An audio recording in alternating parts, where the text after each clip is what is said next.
I don't carry cash. Mark lied. I'm sorry. That was a lie, too. The beggar's face drooped, which wasn't unlike the tied-off plastic bag that, too, drooped from his hand, plastered with a yellow smiley that was encircled in the words, "Have a nice day," set against the white, crinkled background. The ghetto grocery sack was cumbered by what must have been a clump of quarters and a few crumbled singles that the bum had managed to squeeze out of some gullible saps. But not Mark Riley. No. Mark Riley was anything but a sap. Are you sure you don't need any? Mark had already clocked out of the impromptu social exchange when the homeless man's words snagged him by the shirt collar, which, at the time, was already saturated in its fourth layer of sweat that day. One from the stroll into the office, one to and one from lunch, and one on the way out. And now that he was standing still under the unforgiving Miami sun, and wedged between two mountains of Miami skyscrapers, the Florida heat was cooking him like an easy-bake oven, and some pity party hosted by a dim-witted street person wasn't going to keep him from the cool AC of his BMW. "Excuse me?"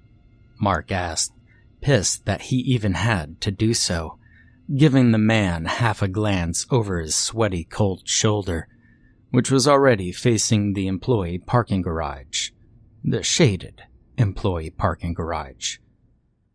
"Are you sure you don't need any?" "Any what?" Mark asked with a snip. "Change." Mark's jaw settled into place before he took 2 strides toward the bum.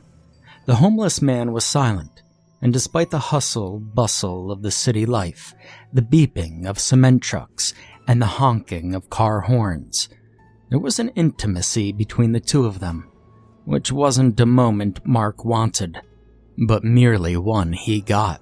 "And why would I need that?" Mark asked. His gaze was sharp as a razor, but perhaps not as piercing as the homeless man's, who looked up at Mark from the sidewalk and grinned. For a moment, Mark thought he might have recognized the man, but Mark Riley wasn't the kind to hang around bums. "You just look like a man that needed some change. Or am I mistaken?" They were close now, perhaps too close for Mark's liking, with noses but inches apart, dripping sweat onto the sidewalk. It seemed to evaporate almost instantaneously, disappearing from a dark gray blotch in a matter of seconds, and the heat was quickly rising to Mark's head. And yet, despite the oily slick accumulating on the bum's face, he didn't smell like the typical street dwellers of the city. Even so, this was the closest Mark Riley had ever been to a homeless bum before, and he was only so to prove a point. "Yeah, you're mistaken. I've got plenty of change," Mark said, glancing down to the plastic bag. "And it looks like so do you. So why don't you go take your $4 and buy yourself and some of your street people friends a warm beer before I kick your ass right here on the street? Huh? Well, it's not like anybody would care." The homeless man's smile faded, but only for a moment before he lifted the bag and grimaced once again, matching the cheeky face on the wrinkled plastic. "Well, it just looked like you could use a smile." The yellow smiley stared back at Mark with wide, black eyes. In the quite literal heat of the moment, Mark was tempted to say something, perhaps even yell it, but he couldn't compete with the sounds of the city and the beeping of cement trucks. And so, instead of saying anything, he frustratedly snagged the bag from the bum's hand and marched off into the shade of the garage, not taking a second glance at the homeless man who, had Mark bothered to turn back around, was still staring him down. Mark quickly reached his shaded BMW, which was a dark shade of carbon black, as they called it, both slick and hot to the touch at this point, and he flung himself inside, his stained button-up clinging to his back as he leaned into the crisp AC set to maximum speed and breathed in a refreshing sigh of ice-cold air, with a hint of black ice. After a moment of cooling down, he laid back and lifted the plastic bag before the steering wheel. He went to open it, but stopped himself midway. Probably has AIDS in it, he murmured to himself with a smirk and a wag of his head. Or maybe it was chock full of those Bible tracts, the little pamphlets that told you to repent and trust in the Lord, or some corny crap like that. Hell, sometimes they made him look like dollar bills just to entice schmucks that wanted a freebie handout. And Mark Riley was anything but a schmuck. Before he had time to decide whether or not to chuck the bag out of the window, it was already too late. Whatever kind of gas it was that was seeping from within it had managed to fill up the BMW, and within mere moments, Mark Riley was out like a light. And if he had bothered to check the rear view, he would have seen a familiar face staring back at him.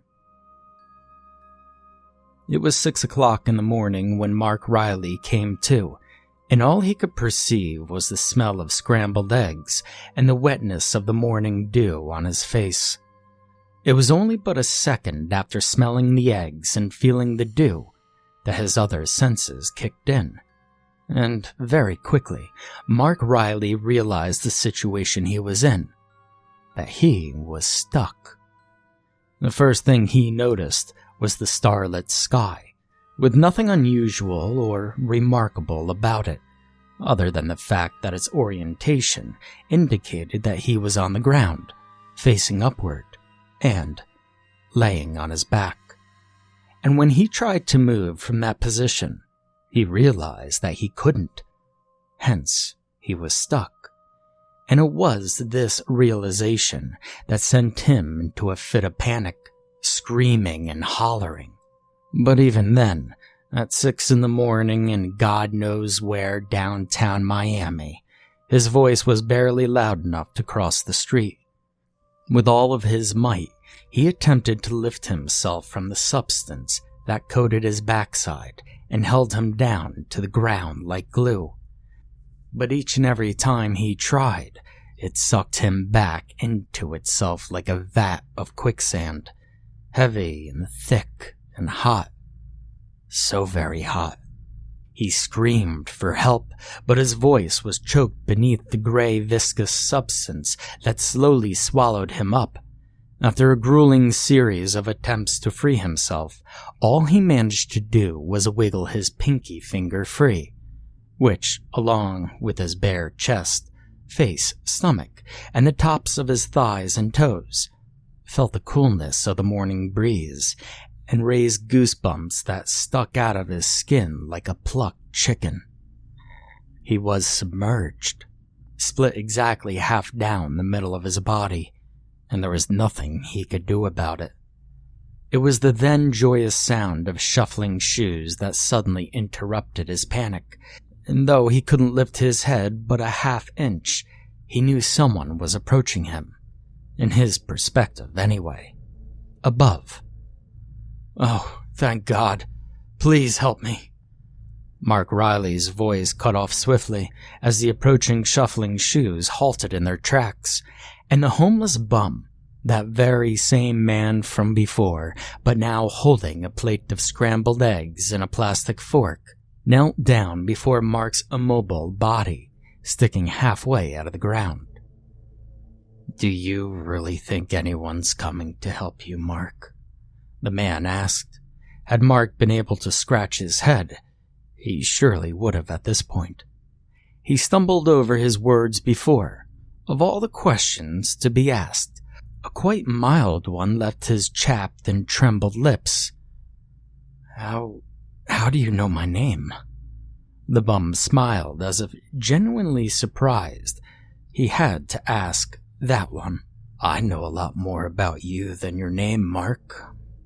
You really think it was a coincidence that I approached you yesterday? Mark thought about it before asking his second, more obvious question. Wait, did you do this to me? The bum seemed to have expected that one. You did this to yourself, Mark. Is it about the money? Mark snapped, changing the subject, his face twitching around while he tried to make eye contact with the stranger. I'm sorry, look, I had a bad day yesterday, and I'll give you whatever you want, just please. Are you truly sorry? The beggar asked. Yes. The bum sighed. Well, I'd like to believe you, Mark. I mean, really, I would. But I offered you change yesterday, and, well, you turned me down. And I found $40, in cash, mind you, in your wallet. So not only did you not help me, but you lied to me, Mark. And if there was ever a time to lie and say, fake an apology, fake your change of heart, well, I'd reckon it'd be right now, wouldn't it? Mark Riley, or at least half of Mark Riley, winced. Just help me, damn it, or I swear to God. Oh, you'll do what exactly? The bum asked, calmly shoveling a forkload of eggs into his mouth. What was it that you called me yesterday? A street person?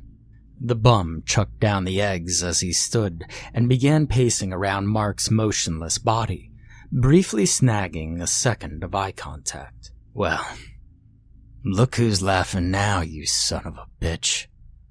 Mark gritted his teeth and attempted to push himself through the substance at the man, who smiled down at him with a narrowed focus. After an exhausting moment, he caught his breath and huffed loudly, prompting the homeless man to continue his spiel. Good luck getting out of there, the beggar said with a cheeky grin. That's cement concrete. You think you have any leverage in cement? The bum chuckled and tisked, and then lifted his arm to reveal a small, shiny watch that flickered in the fading moonlight. The time was now 6:15. He lifted his head to face the sky, which was a dark, cool blue with a faded orange seeping in from the horizon. You've got about, give or take, 10 or so hours till that stuff dries. Now, while this might be a rather unusual punishment, surely I'm not cruel. You see, there is a way out of this, Mark. That being, a good Samaritan helps you. Mark's heart sunk in his chest, which was already sunk in itself. He gasped, nearly suffocating on his own spit. And if they don't? He asked. The bum knelt down once again and forced another gulp of scrambled eggs into his mouth. And if they don't? Well, the bum's voice trailed off as he thought about his answer. A bus, somewhere not far off, honked its horn, and Mark began to beg for help. No one heard him. You've lived in Miami for some time now? The bum asked. Mark attempted to nod, but couldn't. Yes, listen. Well, you've got to admit, the beggar interrupted. Gets pretty hot out here, doesn't it? Mark didn't answer. He was too busy staring up at the sky, which was swelling with the deep, rich orange, yellow saturating the once misty blue and white. Sometimes it gets so hot that I've heard folks say you can fry an egg on the sidewalk. The bum chuckled, again shoveling a bite into his mouth. He set the plate down and, from it, pinched a tiny white shell, that of an egg. He made sure Mark could see it, and then cracked it against the pavement, the yellow yolk oozing out and seeping into the concrete. You know how hot it's gotta be to fry an egg, Mark? 160 degrees. That's hot. Then it only takes 104 to cause heat stroke. He looked down at Mark intently and watched as the light from the rising sun began reflecting off the shiny yellow yolk beside him. What I'm saying, Mark, is that you're about to be quite the scrambled egg. Better yet, sunny side up, he said with a flash of his pearly whites. Now, well, I'm hoping that your good Samaritan finds you soon because, well, let's face it, right now it's not so hot. But come 2, 3 o'clock, why are you doing this to me? Mark begged of him, a final plea of desperation. Really, why? The homeless man's smile snapped from his face, and he reached into his pocket and retrieved a small, folded-up piece of paper. A photograph of some kind. A pamphlet.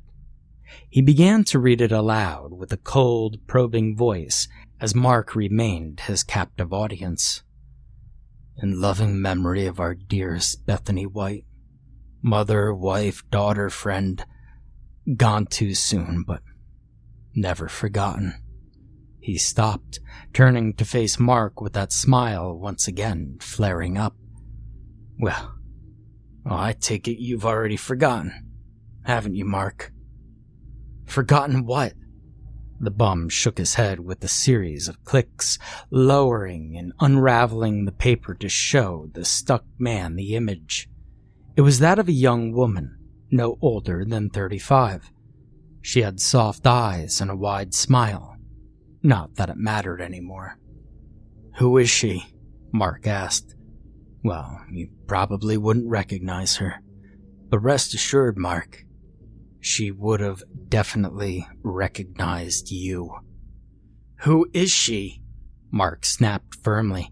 Had his hands been free, he would have been balling his fingers into fists by now, maybe even planting them in the bum's face.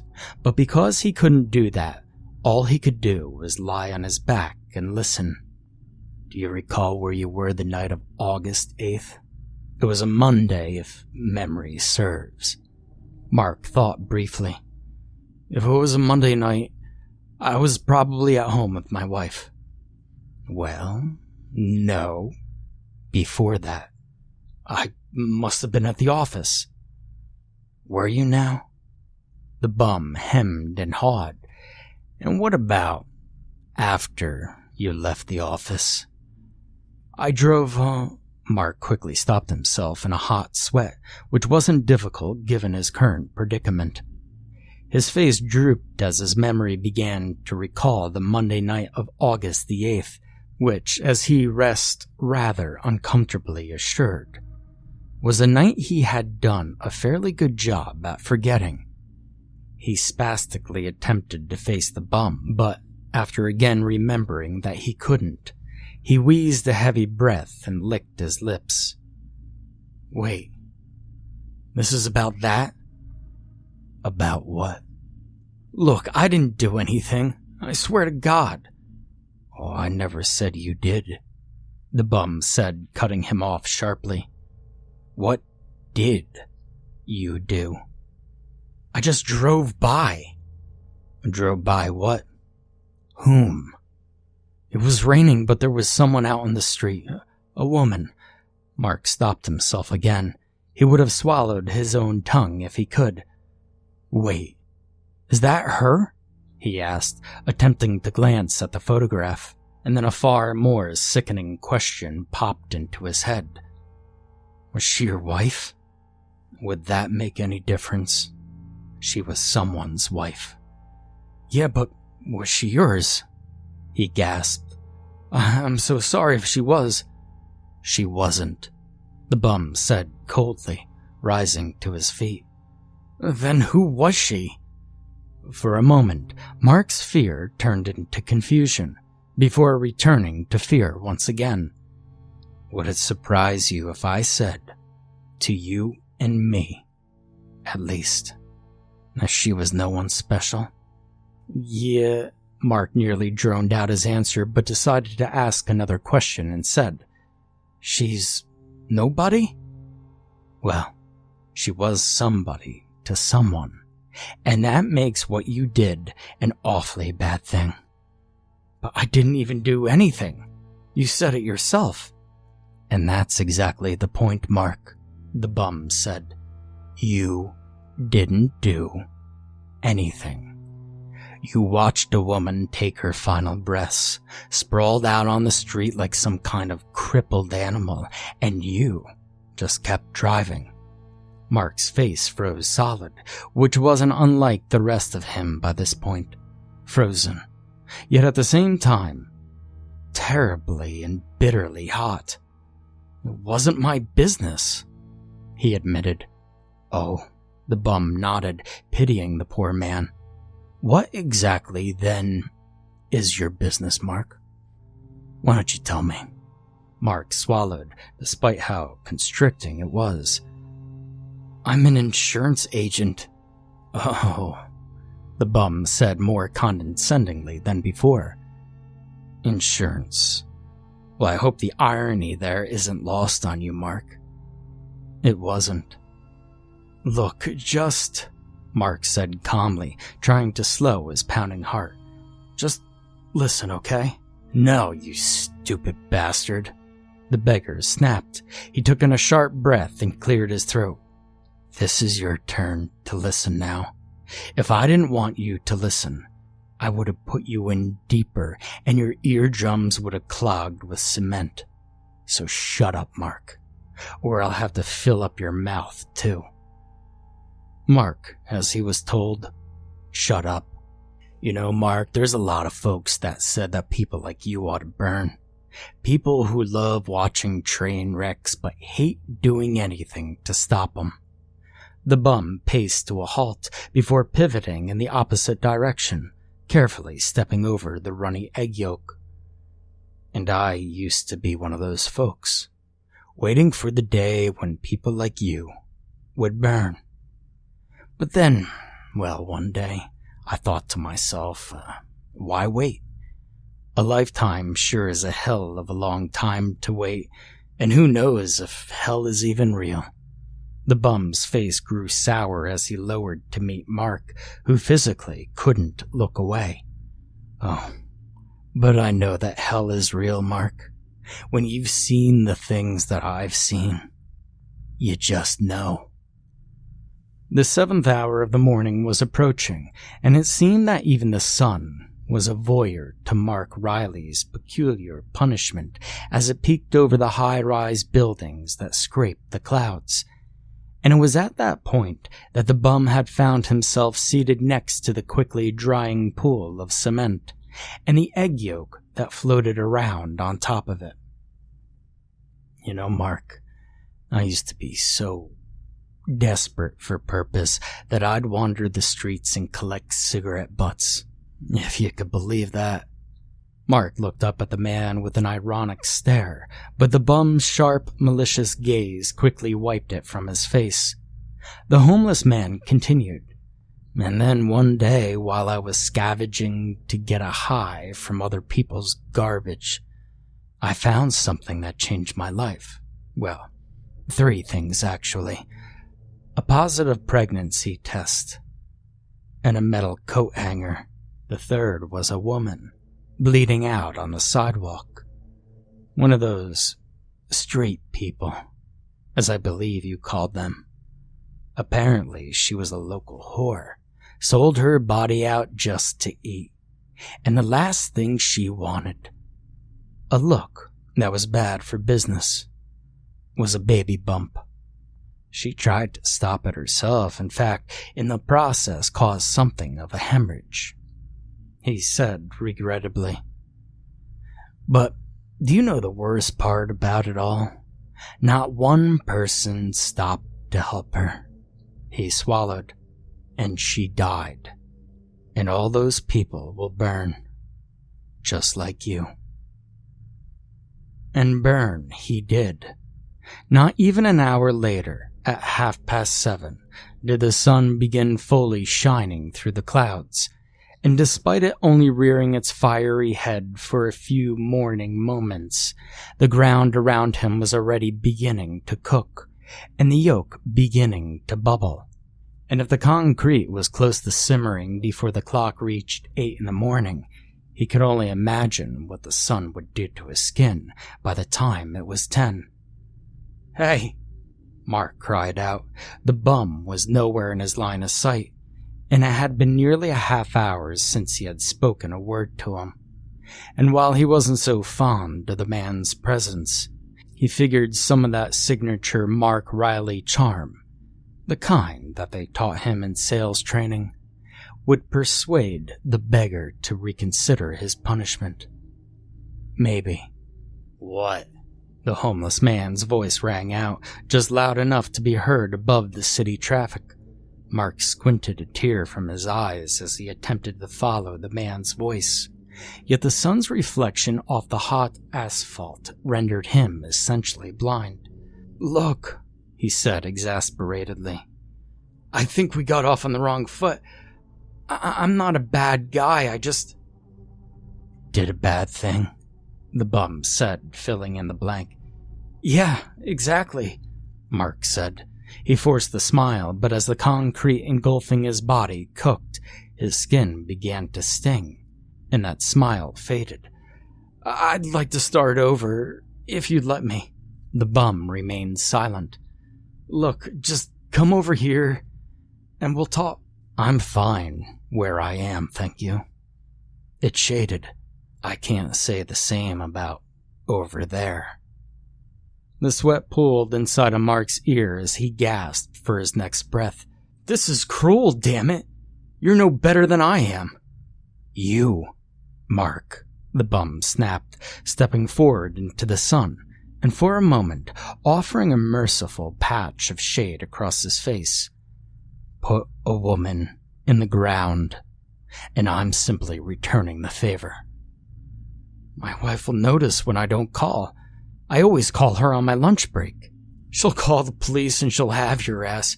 Stupid bastard." Mark laughed, forcing another smile, cracking his lips. "And the police will find you, if your good Samaritan ever bothers to show up." A hollow Mark Riley-shaped hole in the sidewalk, the bum said as he tapped his foot against a dry patch of surface concrete. "And if your good Samaritan doesn't show, they find Mark Riley, and Mark Riley alone, probably dead from heatstroke. And crispy." He grinned. Mark Riley's quote-unquote good Samaritan, if a word such as good should apply, came over an hour later, in the form of a curious young man with bleached blonde hair and gazing green eyes that were better at snooping than sympathizing. He was late for his morning bus and was no stranger to hopping metal fences and brick walls to get to his stop, and it was when he decided to hop a temporary fence, one of those that bordered the construction site where Mark lay, that a new decision, one he was not anticipating, broke his morning ritual.